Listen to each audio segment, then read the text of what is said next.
Et t'élever au rang de reine, au rang de reine, au rang de reine. Je vais t'élever au rang de reine, au rang de reine, au rang de reine. Bonjour à vous tous, j'espère que vous allez mieux que moi.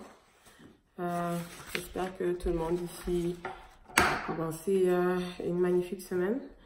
Comme je vous le disais, je voulais tourner cette vidéo parce que une abonnée est venue vers moi et m'a partagé un peu un bout de son histoire, ce qu'elle vit. Puis je me suis dit, de toutes les façons, je suis déjà, comment je peux dire, bref, il va bien falloir qu'à un moment je revienne. Et donc je me suis dit, tant qu'à faire, je vais faire cette vidéo. Et puis après, on verra comment les choses se passent. Donc, en gros, je voulais parler de la situation de toutes les personnes, hein, ceux ou celles, hommes comme femmes, qui arrivent au Canada parce qu'ils sont parrainés par un conjoint, un époux, et qui sont victimes de maltraitance. Alors, maltraitance, je vais m'expliquer au fur et à mesure du sujet. Déjà, ce qu'il faut que vous sachiez au Canada, c'est que vous n'avez pas à demeurer dans une relation de maltraitance pour conserver votre statut au Canada. Donc, jamais le gouvernement canadien ou l'immigration va vous enlever votre statut parce que vous avez fait un abandon de foyer, parce que vous estimez que vous êtes maltraité au quotidien par votre conjoint. Le conjoint, là, ça peut être la femme, comme ça peut être l'homme. On a déjà vu les situations. Donc, la personne qui vous maltraite peut vous dire que vous allez être déporté, que vous perdrez vos enfants si jamais vous quittez la personne, ce qui n'est absolument pas vrai.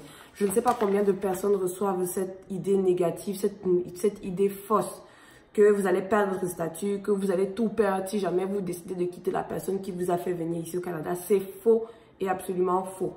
Vous pouvez obtenir de l'aide si quelqu'un vous menace. Alors, vous pouvez composer le 911, qui est le numéro de la police, ou vous pouvez communiquer avec la police locale dans une situation urgente. Donc, je connais des cas où il y a des femmes qui sont battues. Bref, si votre vie est menacée, hein, tout ça au nom du fait que je t'ai fait venir au Canada, c'est non, non, non, non, non. Jamais le gouvernement ne va vous laisser vivre une situation comme ça. Impossible. Sachez que vous pouvez même vous retourner contre la personne qui vous a fait venir, encore plus les femmes. Je vous le dis, c'est pas que je vous encourage à le faire, mais si jamais vous estimez que vous êtes dans un mariage abusif parce qu'on vous a fait venir au Canada, qu'on vous menace, qu'on vous tape, qu'on vous détruit moralement, psychologiquement, vous pouvez voir la police, porter plainte contre cette personne et faire même en sorte que cette personne-là soit chassée du Canada. Je vous le dis. Donc, après le 911, vous pouvez composer le numéro. Je vais faire l'effort de laisser le numéro en bas de la vidéo. Le 1-888-242-2100. C'est pour communiquer avec le centre de soutien à la clientèle de l'IRCC. Je vais chercher c'est quoi l'acronyme de l'IRCC. Et vous pouvez obtenir de l'information sur votre statut de citoyenneté ou d'immigration. Si vous choisissez, quand vous appelez ce numéro-là, il faut choisir l'option qui concerne les victimes de mauvais traitements et le mariage forcé pour parler directement à un agent. Si vous ne choisissez pas cette option-là, vous allez être dans la file et attendre longtemps pour pouvoir parler à quelqu'un. Or, quand vous choisissez cette option-là, directement, on essaie de vous trouver un agent pour vous parler parce que c'est des situations avec quoi le gouvernement canadien ne rigole pas. Cette ligne téléphonique, comme je dis, le 188 est réservée exclusivement à ce type de demande. Les appels portant sur d'autres sujets vont être transférés dans la file d'attente. Donc, vous pouvez aussi composer le 211 pour trouver des services communautaires, sociaux et de santé. Vous pouvez trouver des services et renseignements en cas de violence et de maltraitance.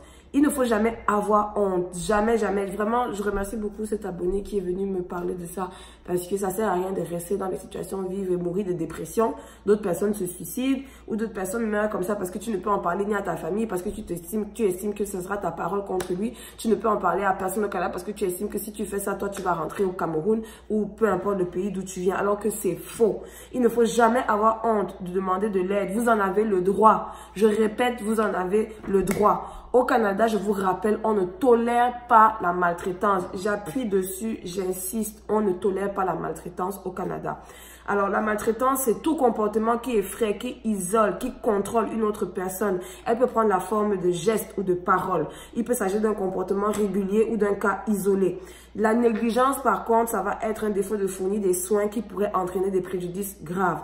Il peut s'agir de ne pas fournir de la nourriture, des vêtements ou des soins médicaux ou un logement ou tout autre comportement pouvant être blessant. Si vous êtes victime de ça, sachez que vous êtes maltraité ou que vous êtes victime de négligence. Vous pouvez porter plainte, vous avez le droit. La personne qui vous maltraite peut être votre époux, votre conjoint, votre partenaire, un ancien époux, un conjoint, un autre membre de la famille, un ami de votre conjoint, de votre partenaire. La maltraitance peut être physique, peut être sexuelle, peut être émotionnelle ou psychologique ou même l'exploitation financière. L'exploitation financière, c'est toute forme de choses où on vous empêche de jouir de votre argent. C'est-à-dire, votre conjoint vous confisque votre chèque, prend votre argent, le confisque, ne vous donne pas d'argent. Bref, vous fait une pression financière. Toutes ces situations-là, vous avez le droit de porter plainte. Je vais laisser les numéros. Je vais ne vais pas trop m'étendre sur ce sujet parce que c'est beaucoup trop d'émotions. Et puis en ce moment, je vis déjà mes propres émotions. Mais vous pouvez me laisser des commentaires, je répondrai au fur et à mesure.